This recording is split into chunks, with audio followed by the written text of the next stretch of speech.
South China सी में China को बहुत प्रॉब्लम है। वहाँ पर अभी ऑस्ट्रेलिया भी है, जापान भी है, फिर इंडिया, लाइक अमेरिका के 3 वहाँ पर बेड़े वहाँ पहुंचे हुए हैं। रोल कितना क्लियर है कि वो उन्होंने अपने तमाम हैवी इक्विपमेंट, रेडार्स और बाकी सारे मामला जो है वो पूरी बड़ी हैवी डिप्लॉयमेंट की है, रीइंफोर्समेंट के आगे वो पूरा तैयार है जंग के लिए।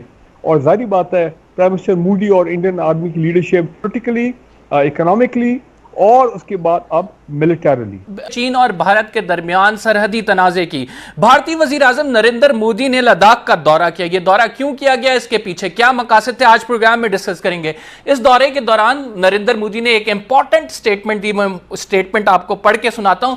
The age of expansion is over, this is the age of development. History witness expansionist regime have either lost or were forced to turn back.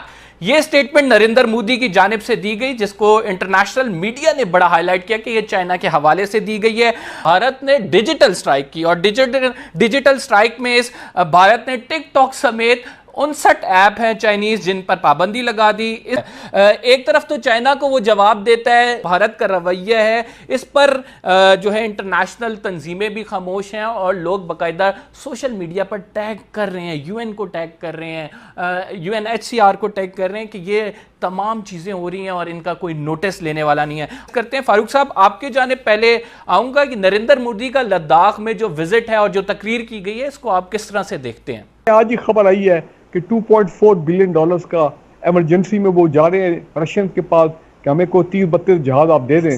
वो भी जब उनको मिलेंगे देखी जाएगी। रोल कितना क्लियर है कि वो उन्होंने अपने तमाम हैवी इक्विपमेंट, रेडार्स और बाकी सारे मामला जो है वो पूरी बड़ी हैवी डिप्लॉयमेंट की है, रीइंफोर्समेंट के आगे वो पूरा तैयार है जंग के लिए।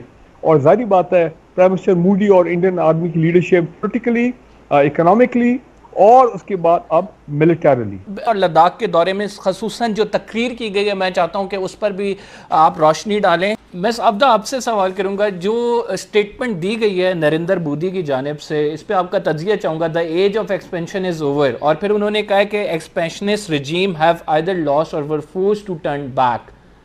बेसिकली तो चाइना के हवाले से ये स्टेटमेंट दी गई है, किस तरह से आप इसके इंटरप्रेट करती हैं? देखिए जी, हिंदुस्तान खासा बुखलाया हुआ है और नरेंद्र मोदी का जो लद्दाख का विजिट है वो भी इसी हवाले से है। और चीन और भारत के दरमियान सरहदी कशीदगी बढ़ती जा रही है और आज हम उसी पर डिस्कस कर रहे हैं। रोज़ हम देख रहे हैं कि नई डेवलपमेंट हो रही है। अभी रिसेंट डेवलपमेंट वज़ीर आज़म नरेंद्र मोदी का विज़िट था गलवान वैली में।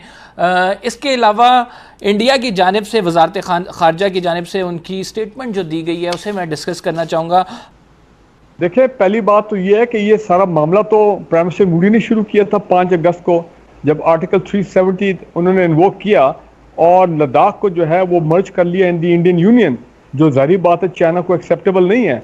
और फिर उसके बाद इन्होंने शरारत क्या की कि इनके कुछ लोग हैं जो कि गए हैं line of actual control cross किया है, उस पल्ली तरफ गए हैं। तो वहाँ पे फिर इनके इनिशियली तो आपने देखा है कि इनकी आपस में हाथापाई और इस किस्म के मामला हुए हैं, क्योंकि ज़ाहिर बात है चाइना के यहाँ पे स्ट्रेटेजिक इंटरेस्ट हैं, चाइना के स्ट्रेटेजिक इकोनॉमिक इंटरेस्ट हैं। और दूसरी इंपॉर्टेंट चीज़ यह है, जिस नज़र आ रहा था कि इंडियन जो हैं इनकी कुछ गलत नज़रें हैं सीपैक के ऊपर। ये सीपैक के पीछे तो 3-4 साल से पड़े हुए थे, तो इनकी ग़ालिबन कोई कोशिश थी, कोई डिज़ाइंस थे कि ये गिलगित बल्तिस्तान में कोई गड़बड़ करेंगे जहाँ पे सीपैक पाकिस्तान में शुरू होती है। इंपॉर्टेंट चीज़ क्या है, जब उनको वो ये भी देख रहे हैं कि मोदी के अज़ाइम हैं बार बार कि जी हम घुस के मारेंगे और वगैरह, आज़ाद कश्मीर की तरफ उनका जो इशारा था, तो सर्जिकल स्ट्राइक्स वगैरह। सैटेलाइट से तस्वीरें आई हैं, जो तस्वीर जारी की गई हैं उसमें देखा जा सकता है कि गलवान वैली में वहाँ पे जो है तामीरात शुरू कर दी गई हैं और फौजी तनसीबात के हवाला भी दिया गया है, BBC की जो खबर मैंने पढ़ी है। तो इस हवाले से क्या गलवान वैली में जो तामीरात की जा रही हैं अब चाइना की जानिब से बहुत ही स्ट्रॉन्ग रिएक्शन शो कर सकता है? देखिए, बात यह है कि शरारत इंडिया ने शुरू की, whether it is America और इंडिया और whosoever, इसलिए कि देखें साउथ चाइना सी में चाइना को बहुत प्रॉब्लम है। वहाँ पर अभी ऑस्ट्रेलिया भी है, जापान भी है, फिर इंडिया को भी वो यूज़ कर रहा है। وہاں سے دیکھیں 41 ڈیز میں وہ عربین سی میں جاتے ہیں, پھر انڈین اوشن میں جاتے ہیں, ملاکا اسٹیٹ جاتے ہیں, ساؤتھ چائنا سی میں جاتے ہیں, and then they go to China. 41 days they remain exposed to the free line of communication by other nation like America کے 3 وہاں پر بحری اڈے بیڑے وہاں پہنچے ہوئے ہیں. اس کے مقابلے میں کاشتکار سے اگر نکلتے ہیں 7 سے 8 دن میں وہ ٹوٹل گوادر پہنچ جاتے ہیں, and safe route Gilgit Baltistan, Balochistan, and they are in Gwadar. تو اس لیے وہ اس پہ کمپرومائز یہ کرے گا. یہ جو 5 اگست کو جو بھی انہوں نے حرکت کی ہے کشمیر میں بھی اور لداخ میں بھی, یہ دونوں تھریٹ کرتی ہیں چائنا اور پاکستان کو بھی, اس لیے کہ چاہے وہ ابھی کلیم مذاکرات بھی کر رہے ہیں, گلگت بلتستان بھی کر رہے ہیں, امریکہ بھی یہی کر رہے ہیں.